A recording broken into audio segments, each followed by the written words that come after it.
ទីនេះវិទ្យុខ្មែរប៉ុស្តិ៍ KTR ផ្សាយចេញពីទីក្រុងខ្មែរ Long Beach រដ្ឋ California នៃសហរដ្ឋអាមេរិក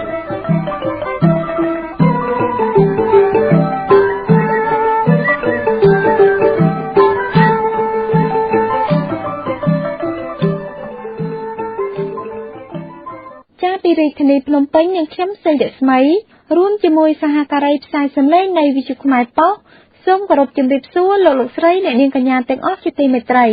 ចា៎ថ្ងៃនេះជាថ្ងៃទីកើតខែបោះឆ្នាំម្សាញ់បញ្ញស័កពុទ្ធសករាជ2557ត្រូវនឹងថ្ងៃប្រហ័សទី2ខែមករាគ្រិស្តសករាជ2014ចា៎សម្រាប់កម្មវិធីផ្សាយរបស់វិទ្យុខ្មែរប៉ុស្តិ៍នៅថ្ងៃនេះនាងខ្ញុំសូមលើកយកនៅកិច្ចពិភាក្សាមួយមកចាក់ផ្សាយឡើងវិញជុំវិញប្រធានបទស្ដីអំពីប្រវត្តិប្រទេសកម្ពុជាថាតើយួនត្រូវដឹងគុណខ្មែរឬក៏ខ្មែរត្រូវដឹងគុណយួនកាលពីអតីតកាលរហូតមកដល់បច្ចុប្បន្ននេះចា៎ហើយនឹងនៅចុងក្រោយនៃកម្មវិធីផ្សាយលោកអ្នកនាងនឹងបានតាមដានស្ដាប់នៅបទចម្រៀងស្នេហាជាតិពីកម្មវិធីផ្សាយរបស់វិទ្យុខ្មែរប៉ុស្តិ៍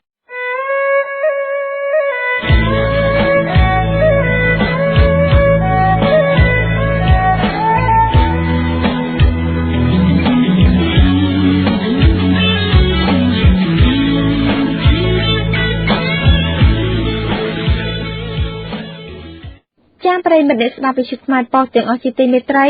នៅថ្ងៃប្រហ័សទី2ខែមករានេះនាងខ្ញុំសេងរស្មីសូមលើកយកនៅកិច្ចពិភាក្សាមួយមកចាក់ផ្សាយឡើងវិញជុំវិញប្រធានបទស្ដីអំពីប្រវត្តិប្រទេសកម្ពុជាថាតើយួនត្រូវដឹងគុណខ្មែរឬក៏ខ្មែរត្រូវដឹងគុណយួនកាលពីអតីតកាលរហូតមកដល់បច្ចុប្បន្ននេះចា៎ដោយកិច្ចពិភាក្សាខាងលើនេះរៀបចំកម្មវិធីសម្រាប់សម្រួលដោយលោកអ៊ុតសុខា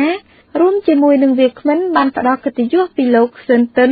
រួមជាមួយនឹងលោកចៅសនដែលលោកទាំងពីរជាប្រជាពលរដ្ឋខ្មែររស់នៅទីក្រុងភ្នំពេញ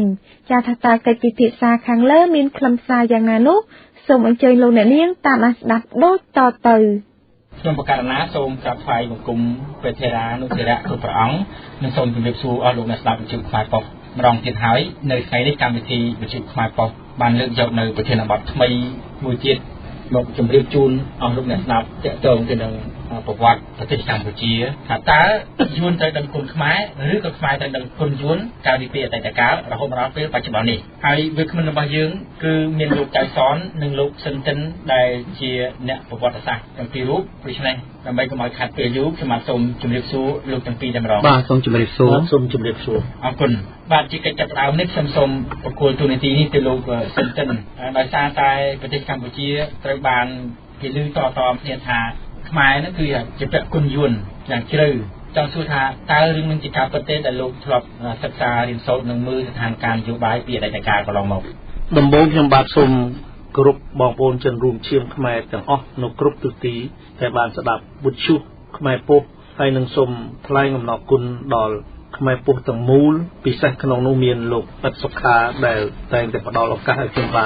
បានមកសម្ដែងទស្សនៈរបស់ខ្លួនតាមរលកធាតុអាកាសនៃវិទ្យុខ្មែរប៉ុស្តិ៍ដោយសារពេលវេលាខ្លីខ្ញុំមិនបានគ្រប់ច្រើនទេដូច្នេះសូមអធិស្ឋានហើយសំណួររបស់លោកអ៊ិតសុខាខ្លីប៉ុន្តែវាគ្របដណ្ដប់ទៅលើព្រឹត្តិការណ៍ពាក់ព័ន្ធជាច្រើនរវាងខ្មែរនិងយួនបើសិនជាយើងឆ្លើយគឺមានពេលវេលាច្រើនណាស់ប៉ុន្តែក្នុងទីនេះខ្ញុំបាទគ្រាន់តែសូមលើកយកព្រឹត្តិការណ៍ចំនួន2ដើម្បីយកមកជម្រាបជូនដល់បងប្អូនជនរួមជាតិយើងពិសេសគឺយុវជនចំណោះនេះនិងចំណោះក្រោយដើម្បីឲ្យបានយល់ច្បាស់ហើយមុននឹងឆ្លើយនៅសំណួររបស់លោកអ៊ិតសុខាដែរខ្ញុំបាទសូមបញ្ជាក់ថាខ្ញុំបាទមិនមែនជាអ្នកប្រវត្តិសាស្ត្រទេប៉ុន្តែគ្រាន់តែជាអ្នកដែលបានកើតទាន់ហេតុការណ៍ហើយបានស្រាវជ្រាវហេតុការណ៍ដោយផ្ទាល់និងដោយយកចិត្តទុកដាក់ហើយយើងបានឃើញនៅចំណុចជាច្រើន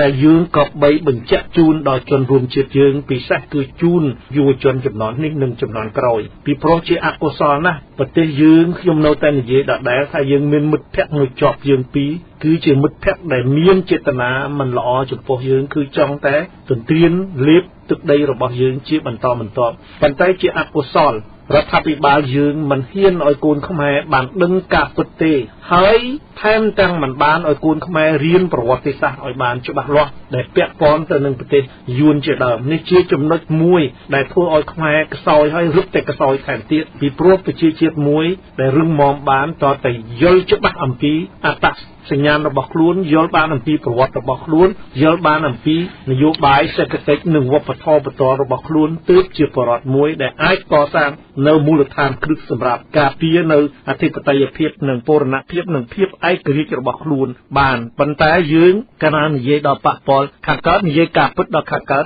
តែងតែខ្មែរគ្នាឯងនឹងជាអ្នកគម្រាមកំហែងទៅវិញឥឡូវត្រឡប់មកវិញខ្ញុំបាទសូមបញ្ជាក់ថាសំណួរដែលសួរថាតើយើងមានគុណចំពោះយួនឬយួនមានគុណចំពោះយើងសំណួរនេះគឺត្រូវតែបញ្ជាក់ទៅដោយហេតុផលតភ្ជាប់ពីដំណាក់កាលមួយទៅដំណាក់កាលមួយហើយពាក្យនេះវាកើតចេញមកអំពីសង្គ្រាមដូច្នេះខ្ញុំបាទសង្កេតឃើញមានចំណុចពីរសំខាន់ទី1ដែលគេរំលឹកថាយួនគេនោះគឺយួនរំលឹកថាខ្មែរនៅជំពាក់គុណយួននោះគឺសង្គ្រាមរវាងយួនខាងត្បូងនិងយួនខាងជើងក្នុងទសវត្សរ៍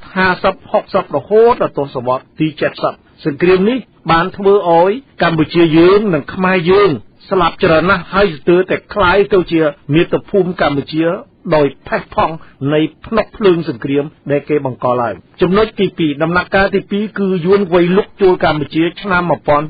1979ដេញពួកប៉ុលពតប្រឡាយពូជសាសន៍ចេញពីអំណាចមូលហេតុគឺកុម្មុយនីសខ្មែរមិនស្ដាប់យួននេះជាចំណុចមួយហើយចំណុចពីរនេះហើយដែលនាំឲ្យយួនមានមូលដ្ឋានមានលេសក្នុងការទាមទារសគុណពីខ្មែរខ្ញុំសូមបញ្ជាក់ថាចំណុចទី1គឺសង្គ្រាមនេះគឺរវាងយួនខាងត្បូងនិងយួនខាងជើងមិនមែនអាមេរិកកាំងម្នាក់ឯងជាមូលហេតុនៃការធ្វើឲ្យមានសង្គ្រាមរវាងយួនខាងត្បូងនិងខាងជើងនោះទេសង្គ្រាមនេះមិនមែនជាសង្គ្រាមកើតឡើងដោយចៃដន្យដែរគឺកើតឡើងដោយមានការគិតគូរច្បាស់លាស់ម៉ត់ចត់អំពីពួកមេដឹកនាំកុម្មុយនីសយួនខាងជើងយ៉ាងច្បាស់កន្លែងដំបូងខ្ញុំបាទសូមសួរថាតើហេតុអ្វីបានជាយួនច្បាំងគ្នាច្បាំងដើម្បីអ្វីដោយសារសង្គ្រាមនេះហើយយួនមានលេសរំលឹកឡើងជារៀងរហូតដូចខ្ញុំបានបញ្ជាក់ថាអំពីគុណរបស់គេចំពោះយើងក៏បានដឹងច្បាស់ដែរថាក្រោយពីសន្និសីទហ្សឺណែវឆ្នាំ1954យួនដឹងច្បាស់ណាស់ថាបារាំងត្រូវតែដកចេញពីឥណ្ឌូចិនប្រសិនបើយួននៅស្ងៀមហើយទទួលយកឯករាជ្យពីបារាំងហើយនៅស្ងៀមនោះយួននឹងមានបញ្ហាប្រឈមជាមួយនឹងខ្មែរយើងតាមផ្លូវច្បាប់អន្តរជាតិដូច្នេះសង្គ្រាមខាងត្បូងរវាងយួននិងយួនគឺជាឆាកល្ខោនមួយជាយុទ្ធសាស្ត្រយួនមានគោលបំណងធំ4យ៉ាងទី1ទប់ស្កាត់មិនឲ្យខ្មែរសើរើនឹងទាមទារមកវិញនៅទឹកដីកម្ពុជាក្រមតាមផ្លូវច្បាប់អន្តរជាតិទី2ប្រើប្រាស់សង្គ្រាមជាមធ្យោបាយដើម្បីគៀបសង្កត់ឲ្យខ្មែរយើងកម្ពុជានឹងគឺស្ថិតនៅក្រោមឥទ្ធិពលរបស់ខ្លួនរបស់យួននិងប្រើប្រាស់សង្គ្រាមដើម្បីដឹកថយនឹងលៀបកម្ពុជាយើងជារៀងរហូតដូចជាអស់លោកស្រីបានជ្រាបស្រាប់ហើយដោយសារតែសង្គ្រាមនេះហើយដែលយួនមានលទ្ធភាពបង្កើតចលនាតស៊ូជាច្រើននៅក្នុងប្រទេសយើងហើយយកលេសថា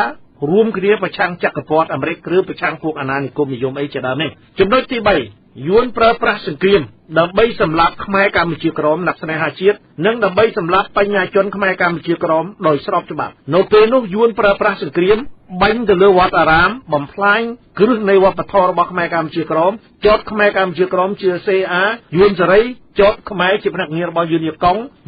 ងចោទខ្មែរកម្ពុជាក្រមថាជា CA របស់អាមេរិកកាំងអីជាដើមហើយយកទៅសម្លាប់ដោយគ្មានដឹងឮរហូតដល់យកទៅបាត់ខ្លួនក៏មានទៀតដែរដោយឡែកវត្តអារាមជាច្រើនក៏ត្រូវបំផ្លាញវប្បធម៌អក្សរសាស្ត្ររបស់ខ្មែរក្រមក៏ត្រូវទ្រុឌទ្រោមដោយការសម្លាប់គៀបសង្កត់ពិសេសគឺសម័យងូដិនយីមជាដើមប្រើប្រាស់សង្គ្រាមនេះហើយដែលលុបបំបាត់មិនឲ្យខ្មែរកម្ពុជាក្រមបានសិក្សាអក្សរសាស្ត្ររបស់ខ្លួននៅក្រៅវត្តអារាមហើយអក្សរសាស្ត្ររបស់ខ្មែរក្រមបានទៅជ្រកកូនតែក្នុងវត្តអារាមតែប៉ុណ្ណោះនេះគឺជាការប្រើប្រាស់សង្គ្រាមមួយដើម្បីនឹងសម្លាប់ខ្មែរកម្ពុជាក្រមចំណុចទី4យួនបង្វែរអារម្មណ៍យុវជនខ្មែរកម្ពុជាក្រមនិងបងប្អូនជនជាតិចាមមិនអោយចាប់អារម្មណ៍ទៅលើទឹកដីរបស់ខ្លួនដែលយួនបានយកហើយបង្វែរការឈឺចាប់ទាំងអស់នឹងទៅជាការឈឺចាប់សង្គ្រាមជាមួយអាមេរិកកាំងទៅលើការទម្លាក់ក្របបែកអាមេរិកកាំងនៅតាមភូមិឋាននានារបស់បងប្អូនខ្មែរកម្ពុជាក្រមនិងបងប្អូនចាមចម្ប៉ាជាដើមហើយបង្វែរអារម្មណ៍ឲ្យយុវជនខ្មែរនិងបងប្អូនជនជាតិចាមទាំងអស់នោះឃើញគុណបដិវត្តយួនថាមានតែការធ្វើបដិវត្តរបស់យួនទេដែលយកដីកម្ពុជាក្រមបានពីចក្រពត្តិអាមេរិកកាំងអីជាដើមនេះជាចំណុចមួយដែលខ្ញុំបាទសូមបញ្ជាក់ថាសង្គ្រាមនៅខាងត្បូងរបស់យួនគឺជាទស្សនវិស័យមួយដែលកើតចេញអំពីមេដឹកនាំយួនដែលថាមានតែការធ្វើសង្គ្រាមទេទើបវៀតណាមបានឯកភាពគ្នាប្រកបដោយសក្តានុពលជាការពិតមេដឹកនាំកុម្មុយនីសយួនតែងតែលើកឡើងថាមានតែការធ្វើសង្គ្រាមទេដែលធ្វើឲ្យយើងមានលទ្ធភាពគ្រប់យ៉ាងដើម្បីនឹង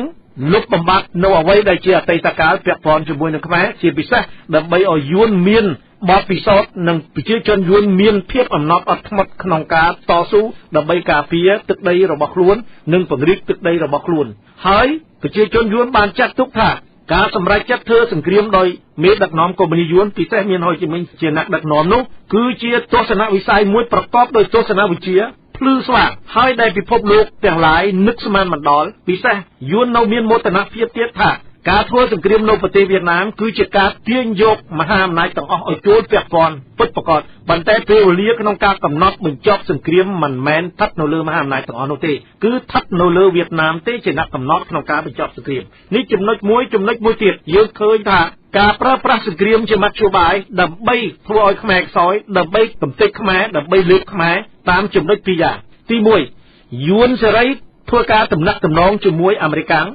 ហើយយួនកុម្មុយនីសធ្វើការទំនាក់ទំនងជាមួយអតីតសហភាពសូវៀតដែលជាមហាអំណាចកំពូលដូចគ្នាបើយើងមើលពីក្រៅទៅឃើញថាសង្គ្រាមនេះជាសង្គ្រាមមួយកើតឡើងចេញអំពីការប្រកួតប្រជែងឥទ្ធិពលនយោបាយនៃរបបកុម្មុយនីសនិងរបបសេរីមែនប៉ុន្តែនោះគឺជាមហិច្ឆតារបស់មហាអំណាចប៉ុន្តែមហិច្ឆតាផ្ទាល់ខ្លួនរបស់យួនគឺជាមហិច្ឆតាមួយដែលយើងពិបាកមើលយល់ណាស់តើតែយើងសិក្សាអំពីហេតុផលរបស់វាអំពីដំណើររឿងរបស់វាយើងនឹងឃើញច្បាស់ដូច្នេះចំណុចនេះខ្ញុំគ្រាន់តែឆ្លើយដំបូងដើម្បីជាការចំណាប់អារម្មណ៍របស់បងប្អូនមិត្តអ្នកស្ដាប់ទាំងឡាយពិសេសជនរួមឈាមខ្មែរយើងយុវជនជំនាន់នេះនិងជំនាន់ក្រោយហើយបន្តទៀតបើមានសំណួរខ្ញុំនឹងលើកអំពីហេតុផលលម្អិតបញ្ជាក់បន្ថែមទៀតបាទសូមអរគុណលោកសុនតិនអាចារ្យដែលលោកបានរៀបរាប់អំពីប្រវត្តិអតីតកាលទាក់ទងទៅនឹងការបង្កើតសង្គ្រាមដោយយួន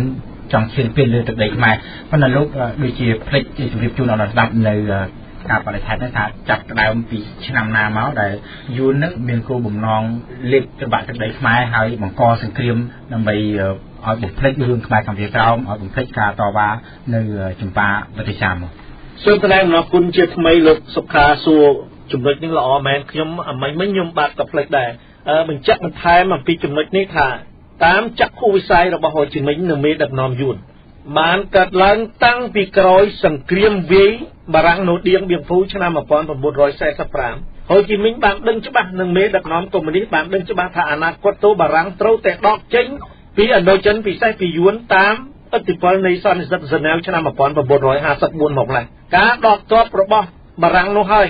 ដែលធ្វើឲ្យវៀតណាមត្រូវតែមានឯករាជ្យភាពហើយបើកាលណាវៀតណាមទទួលយកឯករាជ្យភាពគឺយួនទទួលឯករាជ្យភាពនៅស្ងៀមមិនព្រមធ្វើអ្វីមួយនោះខ្មែរយើងក៏មិនសុខចិត្តដែរនឹងទាមទារមកវិញនៅទឹកដីកម្ពុជាក្រោមពីព្រោះទឹកដីកម្ពុជាក្រោមមិនមែនខ្មែរជាម្ចាស់ទឹកម្ចាស់ដីចុះហត្ថលេខាបកលឲ្យយួនទេគឺបារាំងទេដែលជាអ្នកបកលឲ្យយួននោះនេះជាចំណុចមួយដែលយួនមើលឃើញច្បាស់ណាស់ជាចក្ខុវិស័យមួយដែលយួនមើលឃើញច្បាស់ថាបើសិនជាយួននៅតែស្ងៀមមិនព្រមធ្វើសង្គ្រាមនៅលើទឹកដីនេះទេវាជារឿងមួយមិនអាចធ្វើឲ្យយួនគ្រប់គ្រងបានទឹកដីកម្ពុជាក្រោមទេហើយជាការអូសបន្លាយពេលវេលាសង្គ្រាមគឺអូសបន្លាយពេលវេលាកុំឲ្យខ្មែរមានលទ្ធភាពទាមទារពីព្រោះកាលណាយើងទាមទារយួនយល់ថាកន្លែងនោះកំពុងតែមានសង្គ្រាមមិនអាចទាមទារបានទេហើយគ្មានការចាប់អារម្មណ៍ពីមហាអំណាចណាដើម្បីជួយដោះស្រាយយើងដែរពីព្រោះកន្លែងនោះកំពុងតែកើតសង្គ្រាមដូច្នេះខ្ញុំបាទសូមសង្ខេបមកវិញថាទស្សនចក្ខុវិស័យរបស់យួនក្នុងការធ្វើសង្គ្រាមដើម្បីកាន់កាប់កម្ពុជាក្រោមឲ្យបានជាបន្តហើយដើម្បីឈានទៅដឹកខ្មែរយើងហើយនឹងចេតនាតបាក់យកកម្ពុជាទាំងមូលនេះយួនមានចក្ខុវិស័យតាំងពីក្រោយវ័យឌៀងបៀងភូឆ្នាំ1945និងក្រោយពីសន្និសីទហ្សឺណែវឆ្នាំ1954យួនមានចក្ខុវិស័យរឿងនេះច្បាស់ណាស់ទៅហើយដូច្នេះបន្តិចទៀតខ្ញុំដូចជម្រាបខាងដើមថាខ្ញុំនឹងបញ្ជាក់លម្អិតមួយដើម្បីឲ្យបងប្អូនយើងត្រិះរិះពិចារណាទាំងអស់គ្នាបាទសូមអរគុណអរគុណលោកសុនតិនបានរៀបរាប់ចាស់ស្បាយអំពីប្រវត្តិអតីតកាលជម្រាបជូនដល់លោកអ្នកស្ដាប់ពិសេសដល់លោកចៅកនវិញម្ដងលោកចៅកនតើតើទៅនឹងការលើកឡើងរបស់លោកសុនតិនថាសង្គ្រាមប្រទេសយួនហ្នឹងគឺយួនខាងជើងយួនខាងត្បូងគឺជាចេតនារបស់យួនទេដើម្បីលេបត្របាក់ឬក៏ដុតបំផ្លាញប្រទេសកម្ពុជាដុតត្របាក់ប្រទេសកម្ពុជាតែម្ដងតើលោកយល់យ៉ាងម៉េចដែរចំពោះការលើកឡើងរបស់លោកសុនតិនបាទមុនបងខ្ញុំសូមគោរពដល់បងប្អូនខ្មែរទាំងក្នុងស្រុកនិងក្រៅស្រុកដែលកំពុងតាមស្ដាប់វិទ្យុខ្មែរប៉ុស្តិ៍ការលើករបស់លោកសុនតិនគឺជាការពិតណាស់មានន័យថាការដុតសង្គ្រាមនៅប្រទេសកម្ពុជាគឺជាចេតនារបស់យួនដែលដុតប្រទេសខ្មែរយើងឲ្យធ្លាក់ទៅក្នុងសង្គ្រាមហិនហោចវិនាសខ្ទេចខ្ទី ព្រោះអីខ្ញុំសូមបង្ហាញឲ្យបងប្អូនខ្មែរទាំងអស់ជឿជ្រាបអំពីបញ្ហាប្រវត្តិសាស្ត្រខ្ញុំមិនមែនជាអ្នកប្រវត្តិសាស្ត្រទេប៉ុន្តែខ្ញុំក៏ជាអ្នកស្រាវជ្រាវប្រវត្តិសាស្ត្រមួយហើយបានឆ្លងកាត់នៅក្នុងប្រវត្តិសាស្ត្រនៃទសវត្សរ៍តាំងពីឆ្នាំ1960 70 80 90រហូតមកដល់ពេលបច្ចុប្បន្ននេះចឹងការសិក្សាស្រាវជ្រាវនិងការរស់នៅក្នុងសង្គមមួយវាជាបទពិសោធន៍មួយបាយបង្រៀនខ្ញុំឲ្យយល់ឃើញថាទស្សនវិជ្ជានៃសង្គ្រាមរបស់ខ្មែរដែលធ្លាក់នៅក្នុងទសវត្សរ៍តាំងពីឆ្នាំ1960ដែលជនជាតិយួនបានហូរចូលនៅប្រទេសខ្មែរយើងឃើញហើយថាសង្គ្រាមនៅក្នុងទសវត្សរ៍70ក្តីឬការហូរចូលនៃជនជាតិយួនដែលចូលមកលើទឹកដីខ្មែរយើងជាពិសេសយើងឃើញហើយថាបងប្អូនខ្មែរត្រូវជួបថានៅពេលដែលខ្មែរយើងបានផ្ដាច់ទូតពីអាមេរិកនៅក្នុងឆ្នាំ1963នៅក្នុងឯកសារបានបញ្ជាក់ឲ្យឃើញថាយើងបានទៅធ្វើបាតកម្មដោយដេញស្ថានទូតអាមេរិកដោយដេញទូតអាមេរិកឲ្យផ្ដាច់ពីប្រទេសកម្ពុជានៅក្នុងឆ្នាំ1963ម្ល៉េះនៅពេលនេះយើងឃើញហើយថាប្រទេសខ្មែរយើងគឺតបយួនបានចូលមកជ្រកកោនយ៉ាងច្រើនកុសកោហើយបងប្អូនម៉ែត្រូវទៅដឹងអំពីព្រឹត្តិការណ៍នៃប្រវត្តិនេះហេតុអ្វីបានជាជនជាតិយួនត្រូវការទឹកដីរបស់យើងជ្រកកោនព្រោះគេយកលេសដើម្បីធ្វើសង្គ្រាមដើម្បីផ្ដួលរំលំយួនខាងត្បូងដែលគ្រប់គ្រងដោយសហរដ្ឋអាមេរិករឿងទាំងអស់នេះហេតុអ្វីតាមពិតដោយលោកស៊ិនតិនបានបញ្ជាក់ហើយនេះគ្រាន់តែជាល្បិចកលនេះគ្រាន់តែជាលេសតែប៉ុណ្ណោះនៅក្នុងល្បិចកលនៃក្នុងសង្គ្រាមរវាងយួនខាងជើងនិងខាងត្បូងដោយលោកស៊ិនតិនបានបញ្ជាក់ហើយចំណុចទី1ខ្ញុំបានបង្ហាញឲ្យឃើញថាពួកខ្មែរយួនគេខ្លាចថាខ្មែរក្រោយពីបារាំងដកចេញទៅខ្មែរនឹងតវ៉ាយកទឹកដីកម្ពុជាក្រមមកវិញទី2ដើម្បីជាល្បិចកលនៅក្នុងការសម្លាប់ខ្មែរនៅកម្ពុជាក្រមសម្រាប់ខ្មែរនៅកម្ពុជាក្រមហើយបញ្ចូលជនជាតិយួនឲ្យមករស់នៅលើទឹកដីកម្ពុជាក្រមជំនួសខ្មែរទៅវិញព្រោះយើងឃើញហើយនៅក្នុងសង្គ្រាមល្បិចកលរបស់យួនខាងជើងគេមកឃោសនានៅយួនខាងត្បូងឲ្យយួនខាងត្បូងចូលបម្រើក្នុងកងទ័ពដើម្បីរំដោះទឹកដីខ្មែរកម្ពុជាក្រមឲ្យទៅយួនខាងត្បូងកាន់កាប់វិញប៉ុន្តែចំពោះយួនខាងត្បូងវិញគេបានឃោសនាទៅខ្មែរកម្ពុជាក្រមថាសូមឲ្យខ្មែរទាំងអស់ចូលបម្រើក្នុងកងទ័ពដើម្បីទៅវារំលំយួនខាងជើងដើម្បីទទួលឲ្យរស់នៅក្នុងសង្គមមួយប្រជាធិបតេយ្យល្បិចកលទាំងអស់នេះយើងឃើញហើយខ្មែរកម្ពុជាក្រមត្រូវធ្លាក់ទៅក្នុងល្បិចកលរបស់យួនទីបំផុតយើងឃើញហើយចុងទឹកកពើឡើងលើខ្លាខ្មែរទាំងអស់ត្រូវស្លាប់ដោយសារស្នាដៃនៃការអុកឡុករបស់ងោដិនយាមជាល្បិចកលទាំងអស់រវាងហូជីមិញទាំងពីរអ្នកនេះហើយធ្វើឲ្យខ្មែរកម្ពុជាក្រមត្រូវបាត់បង់ជីវិតប្រហែលជា4លានអ្នកនៅក្នុងទឹកដីកម្ពុជាក្រមទី3គឺក្នុងន័យដើម្បីផ្សព្វផ្សាយមនោគមវិជ្ជារបស់គេនៅក្នុងទឹកដីឥណ្ឌូចិនពលគឺដើម្បីលើកទឹកដីខ្មែរបញ្ចូលទៅក្នុងសហព័ន្ធឥណ្ឌូចិននេះជាល្បិចកលខ្ញុំសូមលើកយកល្បិចកលទាំងអស់នោះសូមឲ្យបងប្អូនខ្មែរបានដឹងយើងឃើញហើយចាប់ពីឆ្នាំ1963មកគឺខ្មែរមានតំណែងតំណងយ៉ាងជិតស្និទ្ធជាមួយប្រទេសយួនមេដឹកនាំខ្មែរហើយរហូតពិសេសជាមួយនឹងមេដឹកនាំចិនទៀតនៅពេលនោះហើយបងប្អូនខ្មែរត្រូវដឹងថាចិនគេចាប់ផ្ដើមសន្យាជាមួយមេដឹកនាំខ្មែរគឺចាប់ពីឆ្នាំ1963-64នេះគឺគេនឹងផ្ដល់ជំនួយគ្រប់បែបយ៉ាងទៅដល់មេដឹកនាំខ្មែរប៉ុន្តែទីបំផុតយើងឃើញហើយមានតែសហរដ្ឋអាមេរិកទេដែលផ្ដល់ជំនួយឲ្យរដ្ឋាភិបាលយើងពីមុនគឺមានទឹកប្រាក់រាប់រយលានដុល្លារក្នុងមួយឆ្នាំប៉ុន្តែចំនួនចិនវិញគឺបានតែចំណាយតូចណាស់ទៅឲ្យរដ្ឋាភិបាលនេះហើយដែលធ្វើឲ្យវិបត្តិនៅក្នុងសង្គមខ្មែរនៅពេលនោះទីបំផុតយើងឃើញហើយនៅក្នុងឆ្នាំ1969គឺខ្មែរបានធ្លាក់ទៅក្នុងវិបត្តិសេដ្ឋកិច្ចមួយធ្ងន់ធ្ងររហូតដល់បង្កើតរដ្ឋាភិបាលស្រោចស្រង់ជាតិនោះដែលឲ្យលោកសេនាប្រមុខលន់នល់ជាអ្នកដឹកនាំខ្ញុំសូមឲ្យបងប្អូនខ្មែរពិចារណានៅក្នុងនេះនៅក្នុងឆ្នាំ1966-67គឺយើងឃើញហើយនៅក្នុងឆ្នាំ1967គឺនាវាចិនគេបានដឹកសម្ភារៈសឹកចំនួន 85,000 តោនគឺយើងឃើញហើយមកដល់កំពង់ផែកំពង់សោម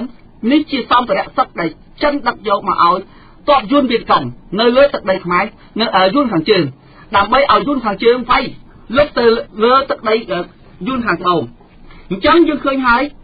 85,000 តោនជាសម្ភារៈសឹកគឺជញ្ជូនមួយអាទិត្យតាមរយៈឡានកម្មញ្ញចិនដែលជំនួយឲ្យរដ្ឋាភិបាលសម័យនោះគឺចំនួន60គ្រឿងហើយឡាននោះគេដឹកសម្ភារៈសឹកយកទៅលាក់ទុកនៅក្នុងចំការមោនរយៈពេលមួយអាទិត្យគឺជញ្ជូនមួយអាទិត្យគឺនាវានោះហើបចំនួនតែមួយហាត់តែប៉ុណ្ណោះរយៈពេល3ខែទើបជញ្ជូនអស់សម្ភារៈសឹកនេះអញ្ចឹងយើងឃើញហើយសម្ភារៈសឹកគ្រប់ធននៅក្នុងនេះគឺជាការឧបត្ថម្ភរបស់ចិននៅឆ្នាំ1967 គឺពួករុស្ស៊ីបានមកបង្កើតរោងចក្រមួយគឺផលិតគ្រាប់រំសេវគ្រប់ធន់នៅព្រៃស្ទឹងច្រាលអនុខេត្តកំពង់សីឡាហើយយើងឃើញហើយគ្រាប់រំសេវនោះមានគ្រាប់បែកជាពិសេសកំភ្លើងគ្រាប់កំភ្លើងអាកាមានមីនជាដើមហើយដឹកឲ្យពួកវៀតកុង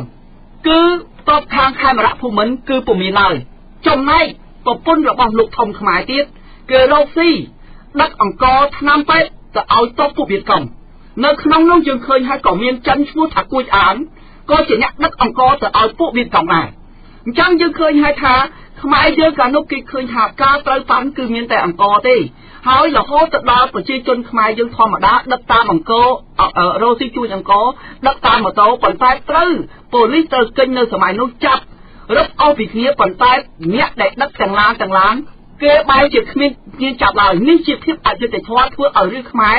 ដែលសម័យនោះអ្នកខ្លះត្រូវគេចាប់ហើយឈឺចាប់ក៏រត់ចូលជាមួយតបពួកវៀតកុងតែម្ដងអញ្ចឹងយើងឃើញទស្សនវិជ្ជានៃពួកវៀតកុងដែលមកលើកជ្រកកោននៅលើទឹកដីខ្មែរ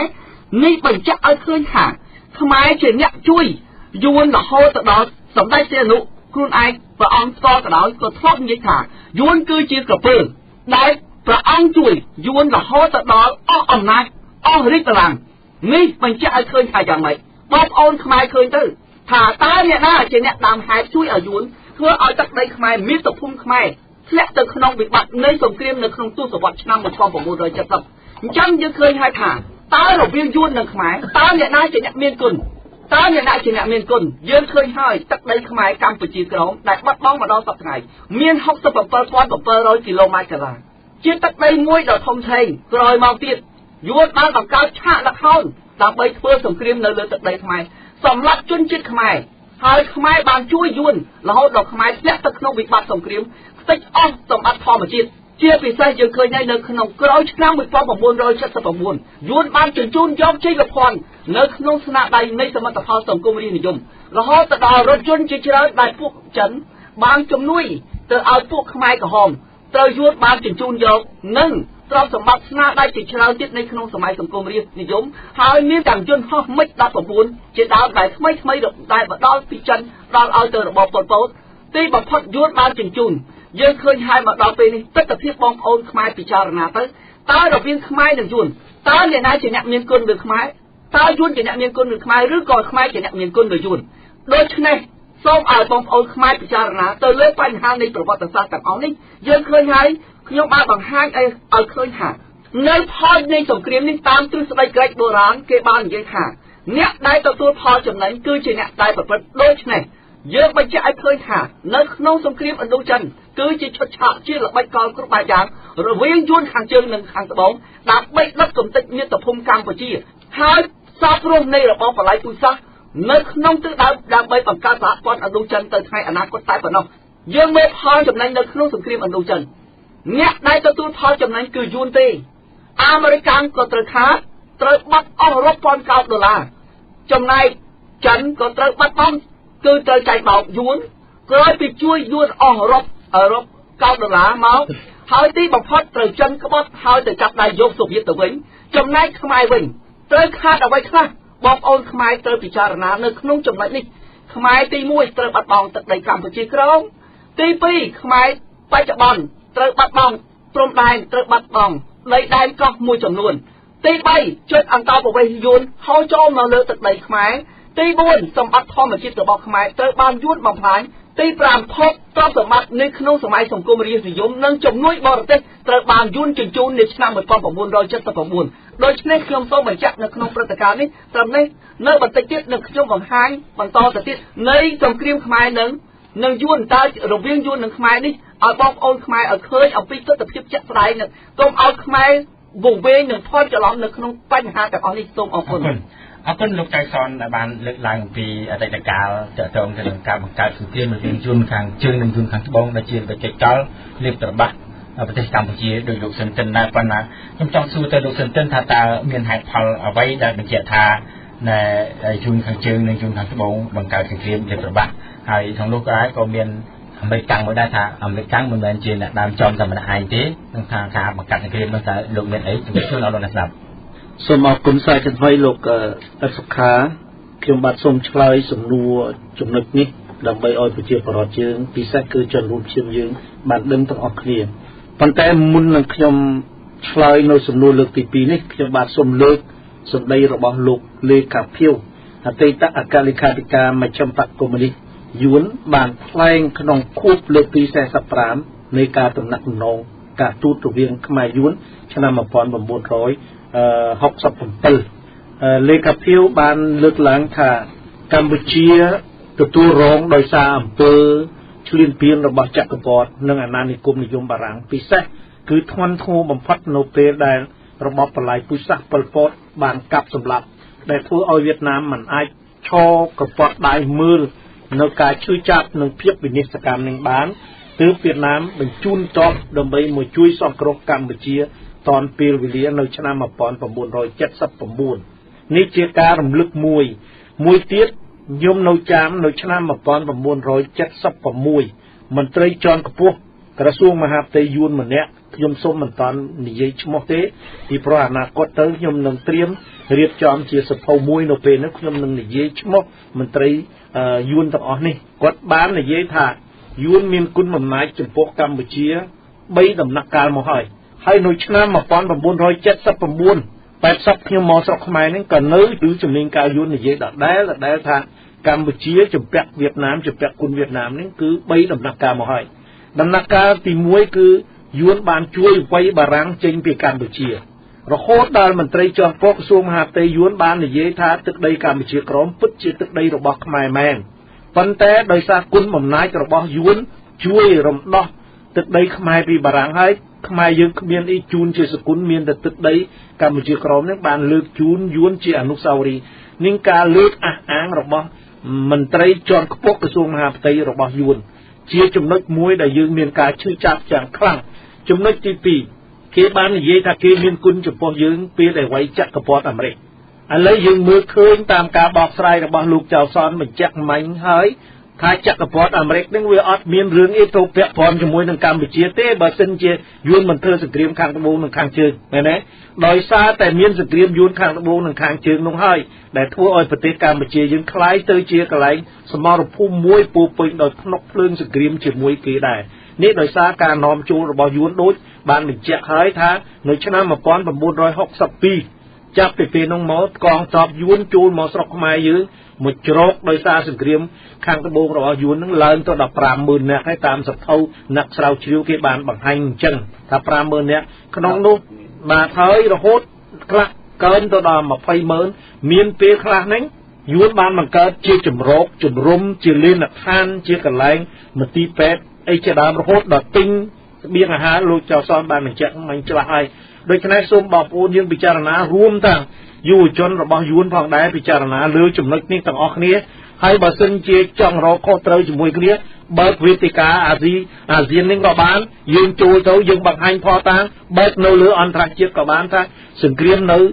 វៀតណាមខាងត្បូងនិងខាងជើងគឺជាមូលហេតុនៃវិនាសកម្មរបស់កម្ពុជាមិនមែនជាការគុណអាស្រ័យអីទេមានតែខ្មែរមានគុណជាមួយយួនបើគ្មានកម្ពុជាទេយួនមិនអាចវាយអាមេរិកឆ្នះយកបានខាងត្បូងនោះទេហើយខ្ញុំបញ្ជាក់ដែរថាអាមេរិកមិនមែនជាដើមចំតែម្នាក់ឯងនៃការបង្កើតសង្គ្រាមរវាងយួនខាងត្បូងនិងខាងជើងទេជាការពិតខ្ញុំបានបញ្ជាក់ហើយថាអាមេរិកក៏មានមហិច្ឆតាមួយក្នុងការពង្រីកអំពីលទ្ធិសេរីលទ្ធិប្រជាធិបតេយ្យរបស់អាមេរិកសហភាពសូវៀតអតីតសហភាពសូវៀតក៏មានមហិច្ឆតាមួយក្នុងការពង្រីកនៅរបបកុម្មុយនីសនៅលទ្ធិកុម្មុយនីសម៉ាក់លីនីនរបស់សូវៀតដែរដូច្នេះអាពីរនាក់នេះគឺប្រកួតប្រជែងគ្នាមែនប៉ុន្តែយួនគេចេះប្រើប្រាស់ពេលវេលារបស់គេដែលគេបច្ចុប្បន្នហៅកាលានុភាពនោះគឺពេលវេលារបស់គេសមស្របមួយឲ្យមានសង្គ្រាមដើម្បីបំផ្លាញយើងហើយយើងមិនអាចមើលយល់ដែលគេនិយាយថាវាជាទស្សនវិជ្ជាជាការត្រិះរិះពិចារណារបស់ហូជីមិញនិងមេដឹកនាំយួនបែបទស្សនវិជ្ជាចំណុចនេះខ្ញុំបានសូមបញ្ជាក់ដែរថាពីព្រោះកុំឲ្យបងប្អូនខ្មែរយើងមួយចំនួនយល់ច្រឡំថាខ្ញុំនិយាយបែបនេះដូចជាលើកយួនពេកហើយសរសើរយួនពេកហើយរហូតដល់ឃើញយួនជាខ្លាមួយមិនហ៊ានប្រយុទ្ធបើសិនជាមានអំពើឈ្លានពានដោយខុសច្បាប់ណាមួយនៅអនាគតកាលឧទាហរណ៍មិនមែនដូច្នោះទេអ្វីក៏ដោយវាអាស្រ័យទៅលើហេតុផលជាក់ស្ដែងនោះចំណុចមួយចំណុចទី2ខ្ញុំមិនមែនមើលឃើញយួនរហូតដល់ខ្លាមិនហ៊ានទេ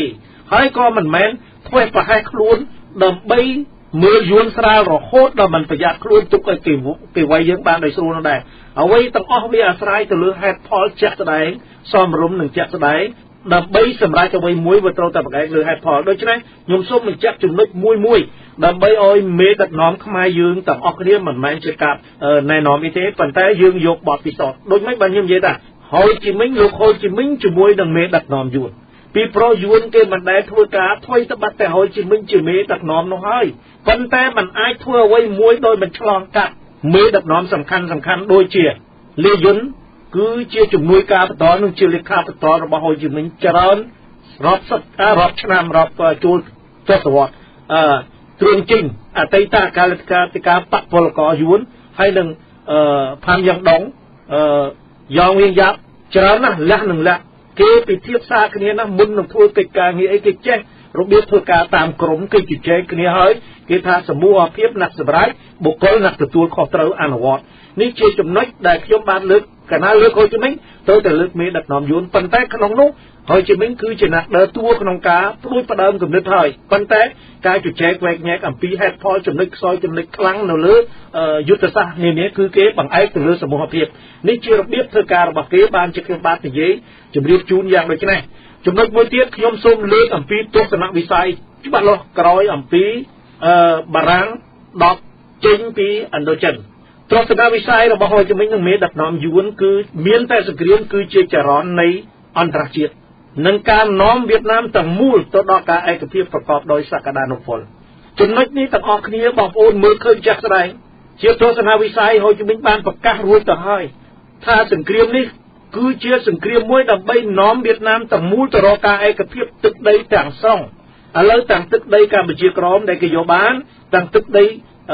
ចម្ប៉ាដែលគេយកបានក៏គេបញ្ចូលទៅក្នុងទឹកដីរបស់វៀតណាមទាំងមូលស្របច្បាប់ឥឡូវនេះសូម្បីតែយើងនៅកម្ពុជាក្រមនេះយើងប្រើភាសាកម្ពុជាក្រមនឹងក្រៅប្រទេសទេតែបើចូលទៅក្នុងទឹកដីកម្ពុជាក្រមអតីតកម្ពុជាក្រមដែលយួនកាន់កាប់បច្ចុប្បន្ននេះយើងហៅកម្ពុជាក្រមមិនបានឡើយនេះជាចំណុចដែលយើងពិចារណាទាំងអស់គ្នាថាវាជាភាពប៉ិនប្រសពរបស់គេហើយគេធ្វើដោយមានទស្សនវិស័យច្បាស់លាស់គេធ្វើដោយមានការលះបង់ច្បាស់លាស់ខ្ញុំតែងតែនិយាយឲ្យមានមេគណៈបកមួយក៏យកទៅនិយាយដែរថាហូជីមិញមិនដែលឃើញផុតទេហើយមិនដែលឃើញហូជីមិញស្លៀកពាក់អាវខោទៅទេឲ្យលោកឃើញហ្នឹងមិនដែលឃើញមានកង្វះកទេឃើញតែមូជើងខឃើញតែពាក់អាវមិនគេថាមិនសមជាមេដឹកនាំប៉ុន្តែក្នុងចិត្តរបស់គេគឺពោពេញដោយការលះបង់ពោពេញដោយក្តីអាណិតអាសូរសង្គ្រោះជាតិរបស់គេនេះជាមេរៀនមួយកាលណាសត្រូវរបស់យើងកាន់តែសកម្មភាពខ្លាំងមកលើយើងក៏ត្រូវសិក្សាអំពីចំណុចខ្សោយចំណុចខ្លាំងរបស់គេដែរនេះខ្ញុំសូមបញ្ជាក់ជាថ្មីដើម្បីឲ្យបងប្អូនយើងបានយល់ថាខ្ញុំមិនមែនមើលឃើញសត្រូវរហូតដល់ខ្លាចមិនហ៊ានប្រយុទ្ធទេហើយក៏មិនមែនមើលស្រាលសត្រូវរហូតដល់ប្រហែសខ្លួនឯងឲ្យសត្រូវវាយដែរដូច្នេះសូមបញ្ជាក់ហេតុផលដែលលោកអិតសុខាបានសួរថាតើមានអីសំអាងដែលយើងថានេះជាការប្រឌិតឡើងសង្គ្រាមមួយដោយឈុតឆាកនៃមេដឹកនាំយួនតាមដែលយួននិយាយថាជាការត្រេះរិះមួយបែបទស្សនវិជ្ជាដ៏ភ្លឺស្វាងរបស់បកពលករវៀតណាមទាំងមូលសង្គ្រាមវៀតណាមខាងត្បូងគេកំណត់ថាអញ្ចឹងជាមោទនភាពរបស់ជនជាតិគេហើយនៅក្នុងសេចក្តីផ្សេងនៃឯកសារផ្សេងគេថាជាការត្រេះរិះប្រកបដោយទស្សនវិជ្ជាដ៏ភ្លឺស្វាងរបស់មេដឹកនាំគេដែលមានហូជីមិញជាប្រមុខឥឡូវចាក់ស្ដែងយើងឃើញអញ្ចឹងក្រោយពីសន្និសីទហ្សឺណែវឆ្នាំ1954ហូជីមិញបានជួបក្រាវផ្លូវការជាមួយហារីសទ្រូម៉ាន់ប្រធានាធិបតីអាមេរិកហើយបានស្នើឲ្យប្រធានាធិបតីអាមេរិកសទ្រូម៉ាន់ជួយឲ្យវៀតណាមគ្រប់គ្រងយួនគ្រប់គ្រងឥណ្ឌូចិនទាំងមូលបើសិនជាអាមេរិកគ្រប់គ្រងឲ្យយួនគ្រប់គ្រងឥណ្ឌូចិនទាំងមូលមានកម្ពុជាមានឡាវមានរហូតទាំងអស់ក្នុងទឹកដីឥណ្ឌូចិនទាំងមូលនេះហើយជាមិញសន្យាជាមួយហារីសទ្រូម៉ាន់ថានឹងរួមរស់ជាមួយអាមេរិកជារៀងរហូតនឹងនៅក្នុងទសវត្ស50គឺហើយជាបានជួបក្រាវផ្លូវការជាមួយនឹងហារីសទ្រូម៉ាន់ប៉ុន្តែនៅពេលនោះប្រធានាធិបតីអាមេរិកហារីសទ្រូម៉ាន់ក៏បានឆ្លើយប្រាប់បបទៅហូជីមិញវិញថា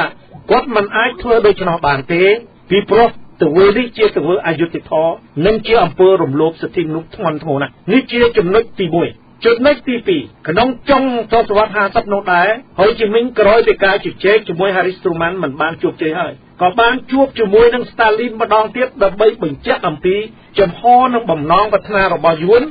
ដូចដែលគាត់បានស្នើទៅសត្រុម៉ាន់យងដែរថាបើសិនជាសហភាពសូវៀតគ្រប់គ្រងឲ្យយួនគ្រប់គ្រងឥណ្ឌូចិននិងកាន់កាប់ឥណ្ឌូចិនយួននឹងរួមរស់ជាមួយនឹងអតីតសហភាពសូវៀតជារៀងរហូតនៅពេលនោះហើយបានស្តាលីនបកគលភារកិច្ចឲ្យយួន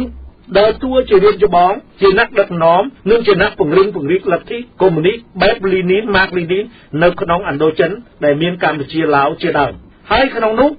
មិនតន់ឲ្យយួនមានតួនាទីមួយពង្រីកទៅអាស៊ីអាគ្នេយ៍ទេពីព្រោះគេបន្តយើងសូវៀតក៏សម្លឹងទៅមើលចិនដែរដូច្នេះខ្ញុំបាទសូមបញ្ជាក់ឲ្យច្បាស់ថាវាមិនមែនជារឿងចៃដន្យទេគឺជាការគិតច្បាស់លាស់ណាស់នៅពេលនោះហើយបានជាយើងឃើញមានបកប្រជាជនបដិវត្តខ្មែរមានបកប្រជាជនបដិវត្តឡាវមានការលូកដៃចូលបណ្ដោះបណ្ដាលស្នូលនៃបកកុម្មុយនីសស្នូលនៅក្នុងប្រទេសកម្ពុជាដើម្បីគម្រាមកំហែងខ្លួនឯករាជ្យរបស់កម្ពុជាមិនអោយកម្ពុជារស់នៅបានដោយសុខសាន្តនេះដោយសារផលនៃសង្គ្រាមដោយសារការដំណាក់ដំណងរបស់ហូជីមីហើយនឹងមេដឹកនាំយួនជាមួយនឹងស្តាលីនឥឡូវយើងងាកត្រឡប់មករកចំណុចមួយទៀតចំណុច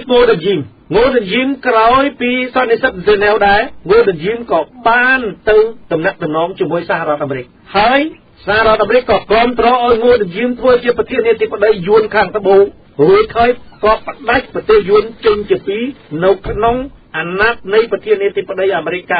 គេហៅថាEisenhowerប្រធានាធិបតីអាមេរិកដែលគាត់ជាប់ឆ្នោតបន្ទាប់ពីទ្រូម៉ាន់នៅពេលនោះហើយដែលNgô Đình Diêmនេះគេស្គាល់ច្បាស់ថាជាយួនមានដើមកំណើតនៅវេហើយជាមនុស្សដែលស្និទ្ធជាមួយហូជីមិញបានដើរតួជាអ្នកគ្រប់គ្រងនៅលទ្ធិសេរីលទ្ធិប្រជាធិបតេយ្យបែបអាមេរិកហើយក៏សន្យាថានឹងប្រឆាំងការរាលដាលនិងការពង្រីកលទ្ធិកុម្មុយនីសរបស់យួនកុម្មុយនីសខាងជើងអាមេរិកក៏បានឯកភាពហើយបានបញ្ជូនទ័ពទៅយួនខាងត្បូងដើម្បីបន្តធ្វើសង្គ្រាមទៅបើយើងមើលឃើញមកឃើញថានេះជាចក្រពត្តិអាមេរិកឈ្លានពានយើងឃើញថាអាមេរិកមានវត្តមានកងទ័ពនៅលើទឹកដីវៀតណាមអានេះជារឿងមួយដែលគេចោទថាអាមេរិកឈ្លានពានប៉ុន្តែវាមិនមែនទេជាការប៉ិនប្រសពមួយទាញអាមេរិកទាញអតីតសហភាពសូវៀតដើម្បីចូលរួមពាក់ព័ន្ធនឹងសង្គ្រាមទាំងអស់នេះហើយធ្វើឲ្យពិភពលោកទាំងមូលយល់ឃើញថាយួនជាអ្នករងគ្រោះដោយសារការឈ្លានពានរបស់ចក្រពត្តិអាមេរិកអីចឹងទៅក៏ប៉ុន្តែការពិតនោះយួនបំពុកភ្លើងសង្គ្រាមកន្លែងនោះដើម្បីកុំឲ្យមាននរណាចូលដល់ដូចជាជំរាបខាងដើមអញ្ចឹងកាលណាយើងទាមទារទឹកដីកម្ពុជាក្រោមគេបញ្ជាក់មកថាទាមទារមកកន្លែងនោះកំពុងធ្វើសង្គ្រាមអាមេរិកក៏នៅនោះសូវៀតក៏នៅមហាអំណាចទាំងអស់នៅនោះណាក់ណាហ៊ានលូកដៃដើម្បីសើរើទឹកដីនឹងបានពេលវេលាកាន់តែទៅមុខជ្រៅទៅវាអាចខួសអាយុកាលនៃច្បាប់អន្តរជាតិយើងទាមទារមិនបានហើយចំណុចច្រើនដែលខ្ញុំបានបញ្ជាក់ហ្នឹងថាសង្គ្រាមនេះបាននាំមកមហន្តរាយខ្មែរយើងស្ទើរតែផុតពូជតែម្ដងយើងបានបញ្ជាក់ទៅលើប៉ុលពតទៅលើអីបែងហើយបន្តិចទៀតយើងនឹងឆ្លើយចំណុចមួយទៀតប្រសិនបើមានសំណួរដូចនេះខ្ញុំបាទសូមសង្ខេបប៉ុណ្ណឹងសូមអរគុណលោកសេនតិនដូចនេះតែលោកចែកសំវិញម្ដងថាតើការបង្កើតសង្គ្រាមរវាងយួនខាងត្បូងនិងយួនខាងជើងក្នុងគោលបំណងលើកបកប្រទេសកម្ពុជាហ្នឹងតើវាមានហេតុផលអីខ្លះដែលបណ្ដាលឲ្យធ្វើទៅអញ្ចឹងបាទជាថ្មីម្ដងទៀតខ្ញុំសូមហើយអរគុណលោកនឹងស្រួលរបស់លោកថាខ្ញុំសូមបញ្ជាក់បងអូនខ្មែរទាំងអស់ដែលកំពុងតែតាមស្ដាប់លើវិទ្យុខ្មែរប៉ុកនេះឲ្យឃើញថាការបង្កសង្គ្រាមនៅប្រទេសខ្មែរនេះហើយយើងបានផ្ដល់នៅពាណិជ្ជកម្មដល់ប្រជាពលរដ្ឋខ្មែរយើងហើយបង្ហាញឲ្យឃើញថាការបង្កសង្គ្រាមនៅលើទឹកដីខ្មែរនេះយើងឃើញហើយប្រជាពលរដ្ឋខ្មែរត្រូវបាត់បង់ជីវិតទាំងខ្មែរកម្ពុជាក្រមក្តីទាំងខ្មែរនៅកម្ពុជាកណ្ដាលក្តីក៏តែបាត់បង់ជីវិតយើងឃើញហើយខ្ញុំសូមបង្ហាញអំពីទស្សនវិជ្ជានៃការបង្កសង្គ្រាមចាប់ពីទសវត្សរ៍ឆ្នាំ1970ក្រោយ18មីនាបងប្អូនខ្មែរត្រូវឃើញហើយថានៅព្រឹត្តិការណ៍នេះថ្ងៃ11មីនាគឺជាព្រឹត្តិការណ៍នៃការធ្វើបាតកម្មមួយដែលមេដឹកនាំខ្មែរបានរៀបចំឡើងហើយធ្វើឲ្យបង្កអធិការរវាងចំនួនរវាងយួននិងខ្មែរនៅពេលនោះដែលយើងឃើញហើយថានេះជាល្បិចកលដែលគេរៀបចំឡើងដើម្បីអូសទាញខ្មែរឲ្យធ្លាក់ទៅក្នុងពេលនេះទៅកម្មនៃសង្គ្រាមនៅពេលដែលបាតកម្មទៅដល់ស្ថានទូតយួនខាងជើងខាងត្បូងនៅពេលនោះក៏មានកម្លាំងបង្កប់ដែលគេចូលទៅសម្លាប់យួនហើយដៃទាំងសងខាងដោយកាន់ក្បាលយួនកាត់កយួនហើយឲ្យកសែតអាមេរិកថតបង្ហាញពិភពលោកថារបបលន់នល់សាហាវមួយទៀតក្រោយ18មីនានៅពេលដែលប្រកាសឲ្យខ្មែររត់ចូលព្រៃយើងឃើញហើយនៅទស្សនវិជ្ជាខ្ញុំសូមលើកយកនៅថ្ងៃ6មីនានៅខេត្តកំពង់ចាមដែលធ្វើបាតកម្មកើតឡើង យើងឃើញហើយបាតកម្មនោះហើយដែលរហូតទៅដល់រៀបដែលគឺជាការញុះញង់របស់ពួកវៀតកុងឲ្យប្រឆាំងនៃរបបលន់នល់ត្រូវធ្វើឲ្យយើងឃើញតំណាងនេះនៅក្នុងរបបលន់នល់ពីររូបត្រូវបានគេវះទ្រង់យកប្រមាថយកខ្លាំងនេះជាអំពើមួយយ៉ាងយំខ្នងហើយអ្នកបាតកម្មនោះបានរៀបដាល់រហូតទៅដល់មកទីក្រុងភ្នំពេញនៅលើស្ពានធ្វើឲ្យមានការបាញ់សម្លាប់ប្រជាពលរដ្ឋនេះហើយដែលធ្វើឲ្យដិតកំហឹងធ្លាក់ទៅក្នុងវិបត្តិនៃសង្គ្រាមនៅប្រទេសខ្មែរនៅពេលដែលខ្មែរធ្លាក់ក្នុងសង្គ្រាមនៅក្នុងទសវត្សរ៍ឆ្នាំ70បងប្អូនពិចារណាមើលនៅពេលនោះបានស្រីប្រកាសឲ្យខ្មែររត់ចូលព្រៃយួនបាននេះហើយនៅពេលនោះខ្ញុំសូមលើកយកអំពីអំពើអាក្រក់របស់ធម្មដុំគេបានបញ្ជូនពួកដាក់គេហៅថាពួកដាក់កង់គឺឬតបពិសេសរបស់គេនោះស្លៀកពាក់ជាតបរបស់ពួកលន់នល់ហើយចាប់ពួកយួនសេរីនិងយួនកាតូលិកដែលកាន់សាសនាកាតូលិកនឹងយកទៅបាញ់សម្លាប់បណ្តែតទឹកទន្លេមេគង្គជាពិសេសនៅយើងឃើញតំបន់អ្នកលឿងមានចងសាបសេកបណ្តែតទឹករោគតែទឹកទន្លេមេគង្គផុតមិនបាននៅពេលនោះហើយដែលធ្វើឲ្យពិភពលោកស្កោតទោសនៃរបបលន់នល់ថារបបលន់នល់សាហាវនេះគ្រាន់ជាឈ្នួលមួយដើម្បីឈានទៅរកលេសដើម្បីផ្ដួលរំលំនៃរបបលន់នល់តែប៉ុណ្ណោះព្រោះអីយើងឃើញហើយតបយួននៅក្នុងទឹកដីខ្មែរមាននៅក្នុងឯកសារខ្លះបានបញ្ជាក់ថា20,000 នាក់ប៉ុន្តែឯកសាររបស់លោក Kissinger បានបញ្ជាក់ថាមាន30,000 នាក់គឺជាឯកសារបញ្ចប់សង្គ្រាមនៅវៀតណាមនេះជាឯកសាររបស់លោក Kissinger ដូច្នេះតបយួនទាំងអស់នេះហើយជាអ្នកដឹកប្រទេសខ្មែរយើងឲ្យធ្លាក់ទៅក្នុងសង្គ្រាមមានន័យថាបានចាប់រុញច្រានរបបលន់នល់ដែលគាត់ពុំបានគិតទុកជាមុនពុំបានរៀបចំខ្លួនទុកជាមុនឲ្យធ្លាក់ទៅក្នុងសង្គ្រាមលោកសឹងថាញ់ដែលជាមេតកខ្មែរនៅកម្ពុជាក្រមដែលជាអ្នកមានឧត្តមគតិស្នេហាជាតិមួយរូបគាត់ឃើញប្រទេសខ្មែរបានធ្លាក់ទៅក្នុងវិបត្តិនៃសង្គ្រាមគាត់បានបញ្ជូនទ័ពចំនួន 30,000 អ្នកមកឲ្យលោកសេនាប្រមុខលន់នល់ដើម្បីទប់ទល់ជាមួយយួនចាក់ដែងយើងឃើញហើយសង្គ្រាមឆ្នាំ71 72នៅក្នុងចេលាត1ចេលាត2យើងឃើញហើយគឺជាសង្គ្រាមរវាងខ្មែរនិងពួកតបលោកវាកងតែប៉ុណ្ណោះនៅពេលនោះយើងឃើញហើយពេលដែលក្រោយនៃការសម្លាប់យើងឃើញក្រោយនៃការធ្វើសង្គ្រាមគេបានទៅថតនឹងទាំងកសែតគឺសុទ្ធតែជនជាតិយួនដែលស្លាប់នៅក្នុងសង្គ្រាមនោះរហូតទៅដល់អង្គការសហជាតិមានគេស្គាល់ទោសទៅលើអាមេរិកថាជាអ្នកទម្លាក់គ្រាប់បែកប៉ុន្តែទីបំផុតអាមេរិកបានដឹកសាកសពរបស់យួននេះទៅបង្ហាញនៅអង្គការសហជាតិដែលធ្វើឲ្យអង្គការសហជាតិមិនអាចស្គាល់ទោសទៅលើអាមេរិកដែលចោទអាមេរិកជាអ្នកដឹកសង្គ្រាមនៅប្រទេសខ្មែរបងប្អូនខ្មែរទាំងអស់ត្រូវពិចារណាថាបុព្វហេតុអ្វីដែលនាំឲ្យខ្មែរធ្លាក់ទៅក្នុងសង្គ្រាមបែបនេះដោយសារតែយួនគេយកលេសថាគេធ្វើសង្គ្រាមដើម្បីផ្ដួលរំលំអាមេរិកគឺយួនខាងត្បូងនេះគ្រាន់តែជាលេសរវាងយួនខាងជើងនិងខាងត្បូងតែប៉ុណ្ណោះគឺទិសដៅរបស់យួនគឺដើម្បីការពារទឹកដីកម្ពុជាក្រមខ្លាចក្រែងដូចខ្ញុំបានបញ្ជាក់ហើយខ្លាចក្រែងខ្មែរយើងទៅទាមទារយកទឹកដីកម្ពុជាក្រមវិញក្រោយពេលដែលខ្មែរបានទទួលឯករាជ្យនៅឆ្នាំ1953ដូច្នេះនេះគ្រាន់តែជាល្បែងស្ពិនភ្នែកមួយនៅក្នុងល្បិចកលនៃការបង្កើតសង្គ្រាមបងប្អូនខ្មែរទៅពិចារណានៅពេលនោះយួនបានសក់សុទ្ធតែរូបមេដឹកនាំខ្មែរដោយបញ្ជាក់ថាគេជាអ្នកចលនារំដោះដើម្បីបផ្ដួលរំលំរបបលន់នល់ទៅឲ្យអ្នកដឹកនាំខ្មែរបានកាន់អំណាចនេះគ្រាន់តែជាល្បែងពិតភ្នែកហើយស្លៀកពាក់សុទ្ធតែជាតបរំដោះថែមទៀតផងដើម្បីបំភាន់ភ្នែកអាមេរិកនេះដោយសារតែការខុបខិតរបស់មេដឹកនាំខ្មែរបំភាន់ភ្នែកអាមេរិកថាតបនោះសុទ្ធតែជាតបរបស់ខ្មែរជាពិតជាតបរបស់យួនដោយយើងឃើញខ្ញុំបានបង្ហាញឲ្យថាការដឹកអាវុធសម្ភារៈជូនចិនជាអ្នកជំនួយនៅពេលដែលឡានកាម៉ាញ៉ុងដឹកទៅនៅពេលយប់គេខ្លាចភ្លើងនេះភ្លឺគេបានបែបភ្លើងឡាននេះគឺឲ្យចុះទៅដីដើម្បីកុំឲ្យយន្តហោះឆ្លងការរបស់អាមេរិកដឹងហើយពីកំតិចនៅពេលនៅក្នុងសង្គ្រាមទៀតបងប្អូនផ្នែកការទម្លាក់គ្រាប់បែកអាមេរិកក្នុងឆ្នាំ1969ខ្ញុំសូមលើកយកឆ្នាំ1969ដល់ឆ្នាំ1970ប្រហែលជា10ខែតែប៉ុណ្ណោះអាមេរិកទម្លាក់គ្រាប់បែកក្នុងមួយថ្ងៃ10ដងគឺគ្រាប់បែក52គឺមានចំនួន3530ដងនេះគឺជាការទម្លាក់គ្រាប់បែកមួយយ៉ាងធ្ងន់ធ្ងរបំផុតនៅលើទឹកដីខ្មែរយើងនេះដោយសារតែទ័ពវៀតកុងបានទន្ទ្រាន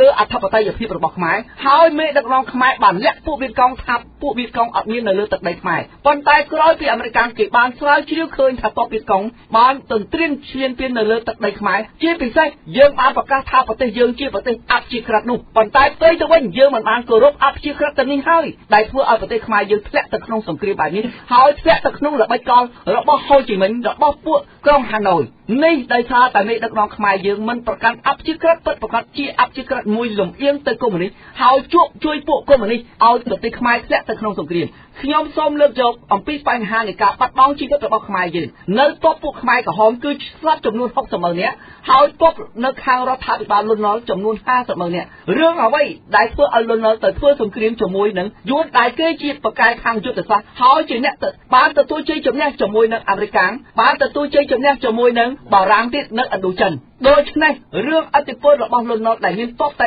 30000នាក់រឿងអីដែលយើងទៅតល់ទល់ជាមួយនឹងយួនដែលមានទ័ពមានសក្តានុពលមានអាវុធទំនើបគ្រប់បែបយ៉ាងដែលយើងមិនអាចទៅតល់ទល់បានទេដូច្នេះបញ្ជាក់ឲ្យឃើញថាយួនជាអ្នករៀបចំល្បិចកលគ្រប់បែបយ៉ាងជាអ្នកដឹកបំផ្លាញមាតុភូមិមានន័យថាគាត់ពួកយួនជាអ្នកចាប់បង្ខំនៃរបបលន់នល់ឲ្យធ្លាក់ទៅក្នុងសង្គ្រាមព្រោះសង្គ្រាមនៅក្នុងប្រទេសមួយវាមានកត្តា2គឺកត្តាចាំបាច់និងកត្តាគ្រប់គ្រាន់កត្តាចាំបាច់តើលន់នល់មានកត្តាចាំបាច់ដែរឬទេលន់នល់មិនមានកត្តាចាំបាច់ឡើយព្រោះអី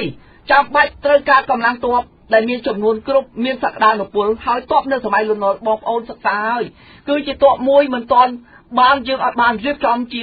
មានលក្ខណៈមួយដែលអស្ចារ្យនៅឡើយមានលក្ខណៈមួយគ្រប់គ្រាន់នៅឡើយដូច្នេះរឿងអីដែលយើងទៅធ្វើសង្គ្រាមនោះទេទី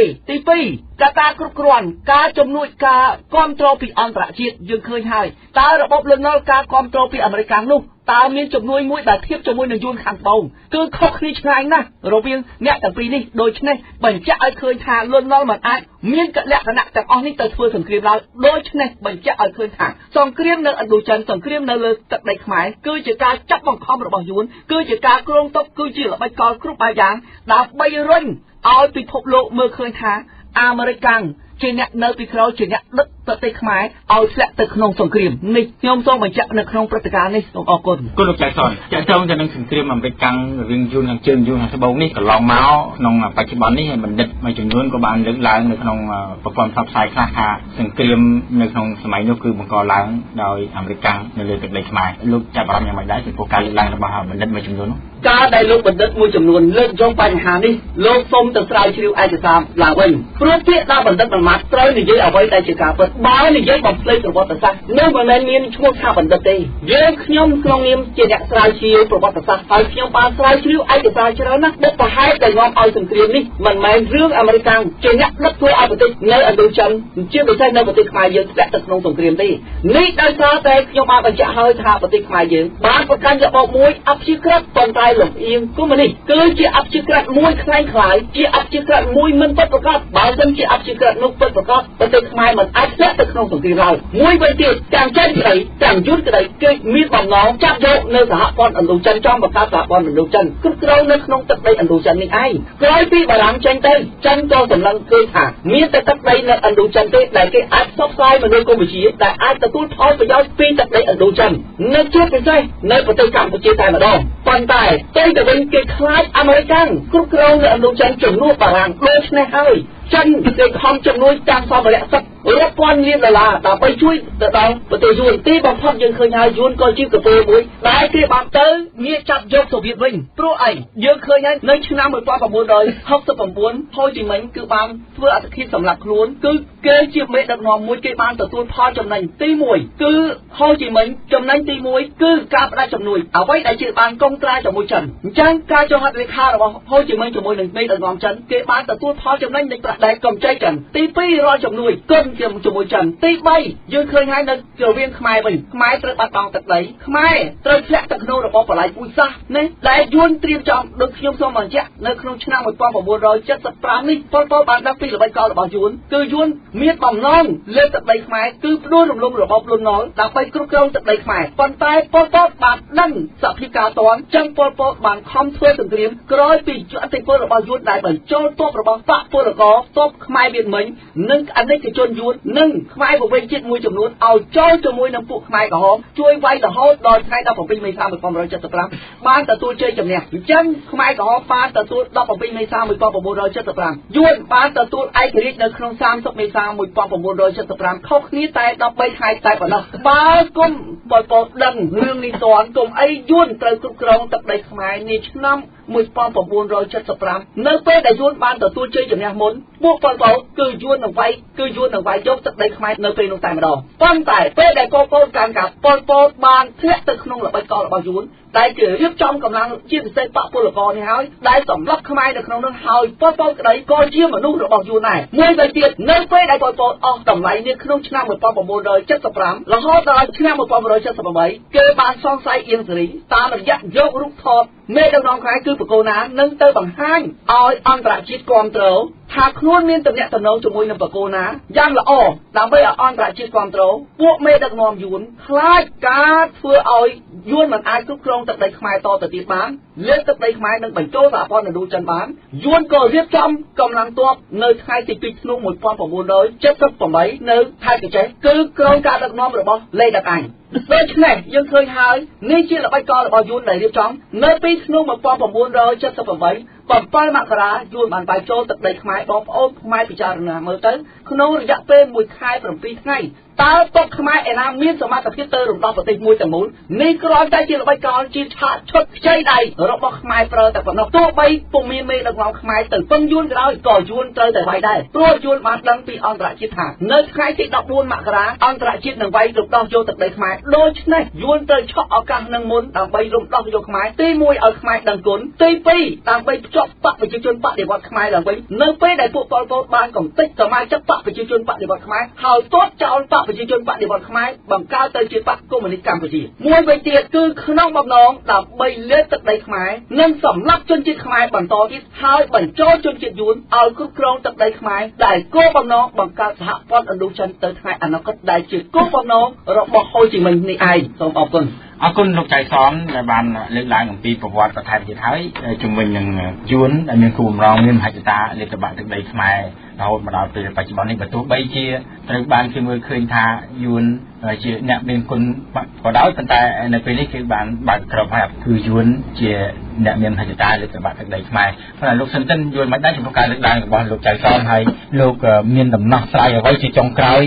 ជម្រាបជូនអ្នកនយោបាយដូចជាប្រជាពលរដ្ឋហើយធ្វើយ៉ាងដូចម្តេចដើម្បីឲ្យមានការទំនាក់ទំនងល្អរវាងប្រទេសទាំងពីរជិតខាងដោយមានតុល្យភាពឲ្យមានការឈានពានគ្នាទៀតនោះខ្ញុំបាទសូមឆ្លើយសំណួរនេះហើយមុននឹងឆ្លើយសំណួរនេះខ្ញុំបាទសូមបញ្ជាក់ទៅសំណួរមួយដែលលោកបណ្ឌិតមួយចំនួនគាត់មានសាសថាអាមេរិកជាដើមហេតុនៃការទម្លាក់ក្របបែកមកកម្ពុជានេះខ្ញុំគ្រាន់តែសួរឲ្យខ្លីខ្ញុំមិនមែនជាអាមេរិកនិយមអីទេគ្រាន់តែជាមនុស្សពលរដ្ឋខ្មែរម្នាក់ដែលយើងចង់ទាញយកនៅភាពពិតប្រាកដដើម្បីឲ្យជាតិយើងបានយល់បានដឹងហើយយើងត្រៀមយុទ្ធសាស្ត្រទៅមុខកុំឲ្យធ្លាក់ក្នុងអបាយកលរបស់យួនតែប៉ុណ្្នឹងឯងហើយយើងក៏មិនមែនជាអ្នកប្រកាន់ឬអើងជាតិសាសន៍អីដែរប៉ុន្តែការរំលឹកជាតិយើងឲ្យប្រុងប្រយ័ត្នជាតួនាទីរបស់យើងជាខ្មែរទាំងអស់គ្នាយើងសួរថាចាប់ពីឆ្នាំ1962រហូតដល់70តើមានទាហានយួនស្លាប់នៅក្នុងទឹកដីខ្មែរដោយក្របបែកអាមេរិកដែរទេបើសិនជាមានស្លាប់ដោយក្របបែកអាមេរិកមែននោះហើយជាដើមហេតុដែលយើងអាចបញ្ជាក់ថាយួនជាអ្នកនាំភ្លើងចូលមកកម្ពុជាខ្ញុំសូមបញ្ជាក់ខ្លីតែប៉ុណ្ណឹងហើយខ្ញុំសូមបញ្ជាក់អំពីងូដិនយីមបន្តិចដើម្បីឲ្យបងប្អូនយើង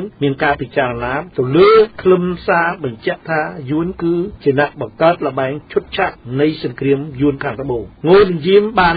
ងាប់ទៅដោយបាត់ខ្លួននៅទសវត្សរ៍60រហូតដល់សប្តាហ៍ថ្ងៃនេះហើយងូដិនយីមគឺជាប្រធានាធិបតីយួនខាងត្បូងដំបូងបង្អស់ប្រព្រឹត្តនៅអំពើខូចខូសាហាវព្រៃផ្សៃចំពោះខ្មែរកម្ពុជាក្រមធ្ងន់ធ្ងរណាស់ងូដិនយីមបានហាមឲ្យខ្មែរកម្ពុជាក្រមបើអាចចាប់ពី2នាក់ទៅអាចអង្គុយផឹកស្រាបានតែមិនឲ្យផឹកតែទេចាប់ពី2នាក់ទៅប្រសង់អាចារ្យមហាអ្នកប្រាជ្ញចេះដឹងមួយចំនួនរបស់ខ្មែរក្រមងូដិនយីមបានសម្លាប់ហើយនឹងចាប់ដាក់ពន្ធនាគារយ៉ាងសាហាវព្រៃផ្សៃប៉ុន្តែក្រោយមកងូដិនយីមបានងាប់បាត់ខ្លួនរហូតដល់សប្តាហ៍ថ្ងៃនេះយើងរកអត់ឃើញមូលហេតុមិនដឹងតាណាមកណាទេនេះជាចំណុចមួយដែលយើងចាប់ផ្ដើមសង្ស័យថាយួនប្រហែលជាបំបត្តិងូដិនយីមប្រត់ងូដិនយីមគឺជាដើមគំនិតមួយមិនចង់ឲ្យ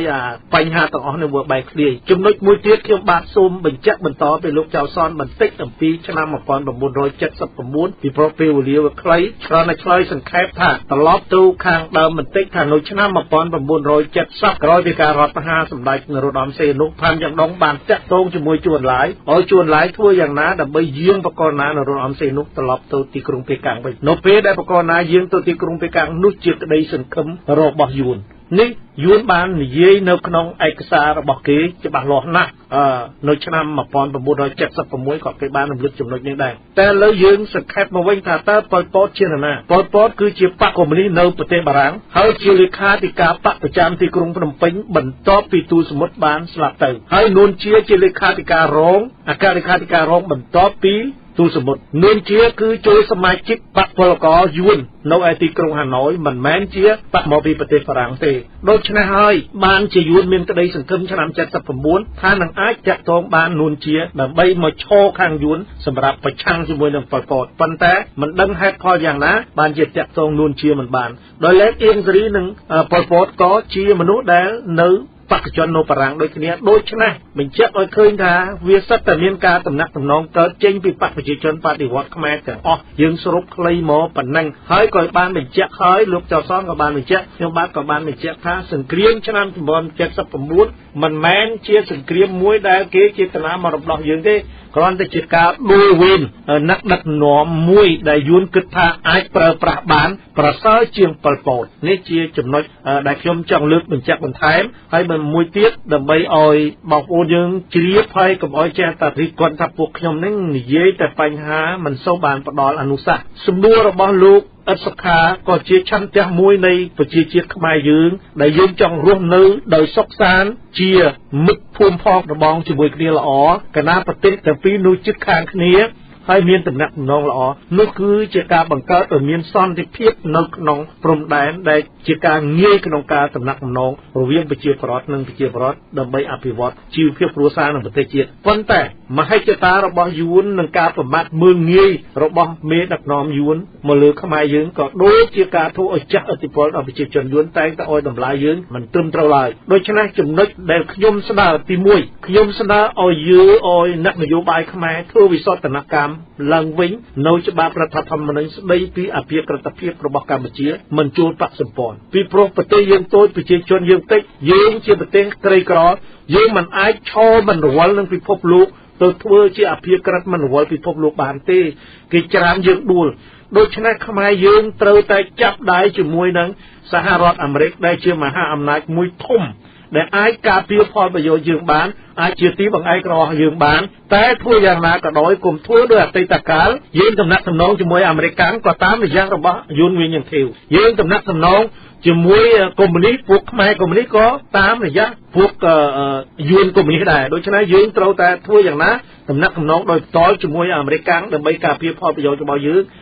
នោះចំណុច1ចំណុចទី2ត្រូវបង្កើតវិទ្យាស្ថានឯករាជ្យមួយដើម្បីស្រាវជ្រាវអំពីតំណាក់តំណងរវាងយួននិងខ្មែរចាប់ពីទសវត្សរ៍60រហូតដល់បច្ចុប្បន្ននេះមានអ្វីល្អមានអ្វីអាក្រក់ហើយដើម្បីយើងសាងមិត្តភាពមួយឲ្យមានស្មារតីឲ្យស្មើមុខស្មើមាត់និងគោរពផលប្រយោជន៍ជាមួយគ្នាទៅវិញទៅមកទី3ក្នុងកាលៈទេសៈកម្ពុជាមិនតាន់រឹងមាំទេការតំណាក់តំណងវៀតណាមមិនត្រូវតំណាក់តំណងរហូតដល់លើគ្រប់វិស័យគ្រាន់តែជាការតំណាក់តំណងណាក់ងប់ភូមិផងរបងជាមួយគ្នារហូតដល់យើងកសាងសមត្ថភាពយើងឃើញថាគ្រប់គ្រាន់ហើយទើបយើងចាប់ដៃមិត្តភាពសាមគ្គីភាពនិងភាពតរភាពស៊ីជម្រៅដូចសម័យបច្ចុប្បន្ននេះពីឆ្នាំទសវត្សរ៍80ក្រោយពីឥណ្ឌូចិនបរាជ័យគេដាក់ការមិត្តភាពពិសេសកម្ពុជាវៀតណាមទៀតណាដូច្នេះយើងមិនចង់ឃើញយ៉ាងនេះទេហើយមន្ត្រីរាជការយោធាដែលសក្តិភាពគួរតែឲ្យទៅរៀននៅប្រទេសជឿនលឿនហើយមន្ត្រីពលិយោធានេះគួរតែមិនគួរឲ្យទៅសិក្សាជំនាញពីវៀតណាមទេ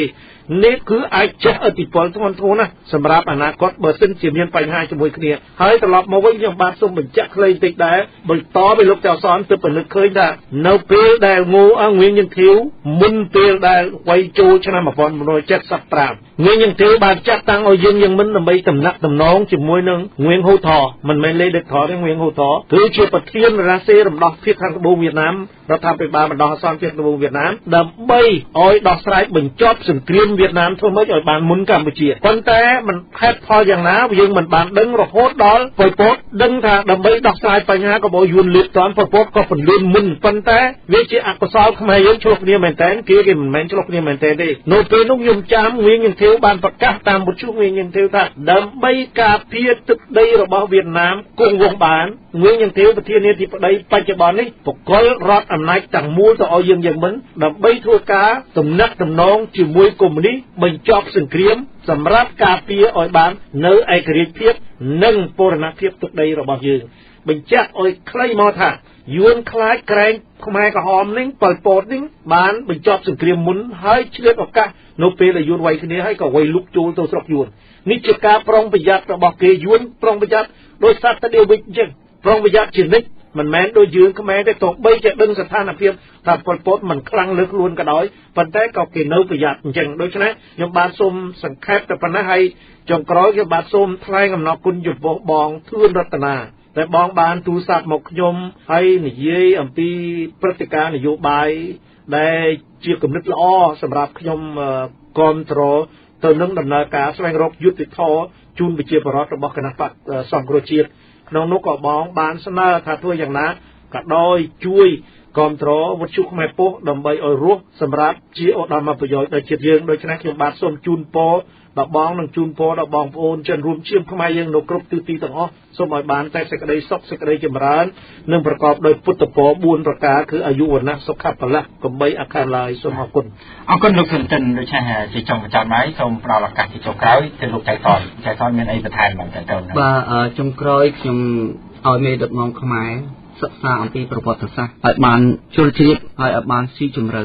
ជាពិសេសកូនខ្មែរទាំងប្រុសស្រីសពថ្ងៃប្រព័ន្ធអប់រំហេតុអីបានជាលុបប្រវត្តិសាស្ត្ររបស់ខ្លួនហើយមិនឲ្យកូនខ្មែរសិក្សាអំពីប្រវត្តិសាស្ត្រនេះឲ្យបានច្បាស់ណាហើយមានរហូតដល់សភៅប្រវត្តិសាស្ត្រមួយចំនួនត្រូវបានក្រសួងព័ត៌មានហាមកន្លងមកមានចាប់យកទៅដិតបំផ្លាញចោលទៀតតើនេះឬដូចជាករណីលោករដ្ឋមន្ត្រីប៉ែនវុឌ្ឍកន្លងមកគាត់ជារដ្ឋមន្ត្រីក្រសួងអប់រំមួយហើយគាត់បានសរសេរប្រវត្តិសាស្ត្រអំពីបញ្ហាសង្គមខ្មែរក្រោយមកត្រូវយួនយកទៅសម្លាប់ចោលទៀតហើយមកដល់បច្ចុប្បន្ននេះមេដឹកនាំខ្មែរមិនដេចក៏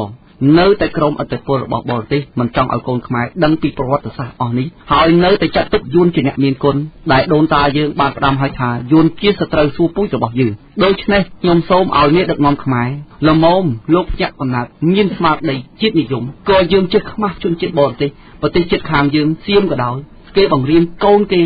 ចៅគេរហូតមកដល់បច្ចុប្បន្នគេនៅតែថាទឹកដីខ្មែរគឺជាទឹកដីរបស់គេប្រាសាទព្រះវិហារប្រាសាទអង្គរក៏ដោយគេថាខ្មែរជាអ្នកឈ្លានពានតើលោកឈឺចាប់ទេលោកមានខួរជាខ្មែរដែរទេបើលោកមានខួរជាខ្មែរលោកពិតជាមានឧត្តមគតិស្រឡាញ់ជាតិខ្មែរដូចគ្នាហើយច្បាស់ជាលោកនឹងផ្ដល់យុត្តិធម៌ដល់រាជខ្មែរនិងឲ្យមានសិក្សាអំពីបញ្ហាប្រវត្តិសាស្ត្រនេះឲ្យបានស៊ីជម្រៅឡើងជាចុងក្រោយខ្ញុំសូមសំណូមពរទៅទូដល់ទាំងមេដឹកនាំខ្មែរគ្រប់ជំនាន់ជាពិសេសពេលបច្ចុប្បន្ននេះទាំងបពប្រឆាំងទាំងដីទាំងអ្នកដឹកនាំរដ្ឋាភិបាលក្តីត្រូវតែយកចិត្តទុកដាក់ពីបញ្ហាប្រវត្តិសាស្ត្រនេះដើម្បីឲ្យកូនខ្មែរបានស៊ីជម្រៅហើយខ្ញុំក៏មានអ្វីទេឆ្លៀតឱកាសនេះគឺខ្ញុំសូមថ្លែងអំណរគុណដល់បងប្អូនខ្មែរនៅទីក្រុងស៊ីដនីតាមរយៈលោកឯកច័ន្ទហួរដែលបានផ្ដល់ប្រាក់មួយខ្លះដើម្បីដល់ក្រុមវិភាគរបស់យើងនេះខ្ញុំសូមថ្លែងអំណរគុណហើយយ៉ាងជ្រាលជ្រៅដល់ទឹកចិត្តនិងសូមថ្លែងអំណរគុណដល់បងប្អូនខ្មែរដែលខ្ញុំមិនបានទីប្រពជាច្រើនទៀតដែលបានផ្ដល់ប្រាក់ឲ្យពួកយើងខ្ញុំជាកន្លងមកដើម្បីចូលរួមចំណែកនៅក្នុងការជួយជាតិមាតុភូមិរបស់យើងសូមអរគុណលោកចៃសនអាសាទៅពេលវេលាយើងអស់មកហើយសូមបញ្ចប់ការពិភាក្សាទាក់ទងនឹងប្រវត្តិសាស្ត្រពេលខ្ញុំបាទសូមអរគុណសូមជម្រាបលាជួបគ្នាសាជាថ្មីម្ដងទៀតនៅពេលក្រោយ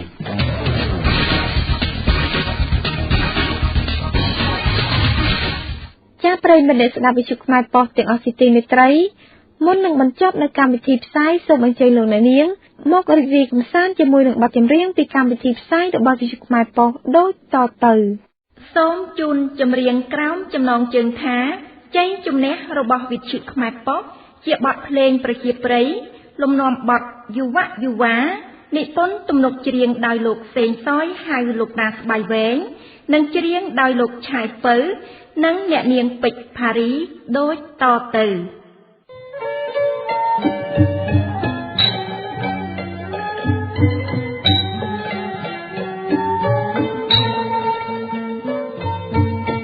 បងប្អូនប្រុសស្រីនៅនាយសមុទ្រចង់ស្ដាប់បំផុត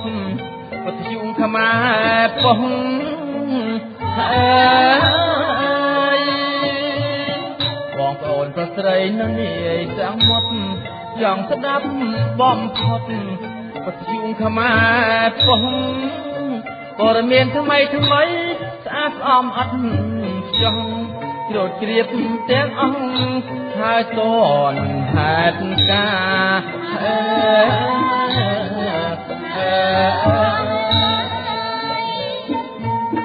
អាមេរិកឡងបេកតិចសំសម្លេងលឺសំប្រទេសណាណាអាមេរិកឡងបេកតិចសំសម្លេងលឺសំប្រទេសណាណាអាឡម៉ង់បារាំងជប៉ុនណាណា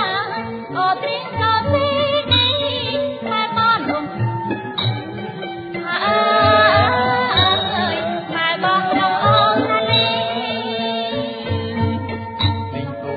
ធម្មអត់រើសមុខដល់ជនរងគ្រោះបង្កង់បរិយកៃឡាអើយមីងទូឧបត្ថម្ភអត់រើសមុខដល់ជនរងគ្រោះបង្កង់បរិយកៃឡាវាគ្មានវិធីក៏បុកកលឹកគ្រប់គ្នាឧបត្ថម្ភមិនរៀដល់វិជុខ្មែរបង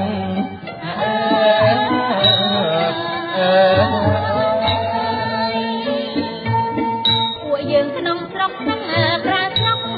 ចាប់ដៃសម្រុកសម្រាប់ជោគជ័យពួកយើងក្នុងស្រុកនឹងក្រៅស្រុកចាប់ដៃសម្រុកសម្រាប់ជោគជ័យពួកយើងប្រជាឡើងសងគុំថ្មីស្នាដៃសាមគ្គី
បានពីបង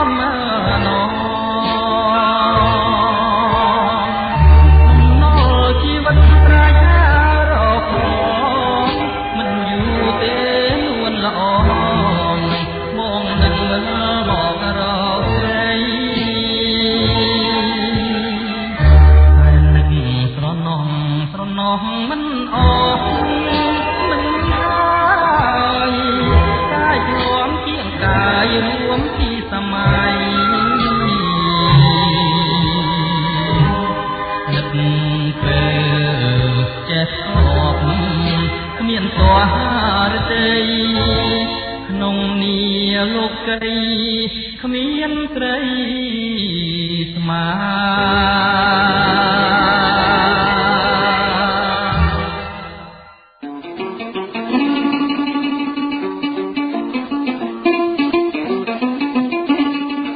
លោកអ្នកនាងជាទីមេត្រីកម្មវិធីរបស់វិទ្យុខ្មែរប៉ុស្តិ៍មានផ្សាយជារៀងរាល់ថ្ងៃចាប់ពីម៉ោង 7 ដល់ម៉ោង 8 យប់ម៉ោងនៅក្នុងប្រទេសកម្ពុជាតាមរលកធាតុអាកាសខ្លី Shortwave SW 9.96 MHz ក្នុងបង់ទី3 AM 9960 kHz ក្នុងកម្ពស់31ម៉ែត្រអាចស្ដាប់ឮទូទាំងប្រទេសកម្ពុជានិងប្រទេសជិតខាងលោកអ្នកនាងអាចស្ដាប់បានតាមប្រព័ន្ធអន្តរបណ្ដាញអ៊ីនធឺណិតដែលមាន website www.thekhairpost.com ការផ្សាយរបស់វិទ្យុយើងនាពេលនេះចប់តែប៉ុណ្ណេះសូមលោកអ្នកនាងរងចាំស្ដាប់កម្មវិធីផ្សាយរបស់វិទ្យុខ្មែរប៉ុស្តិ៍នៅពេលនិងម៉ោងដល់ដែរសូមជូនពរដល់អស់លោកស្រីឲ្យបានប្រកបដោយសេចក្តីសុខចម្រើនគ្រប់ប្រការសូមជម្រាបលា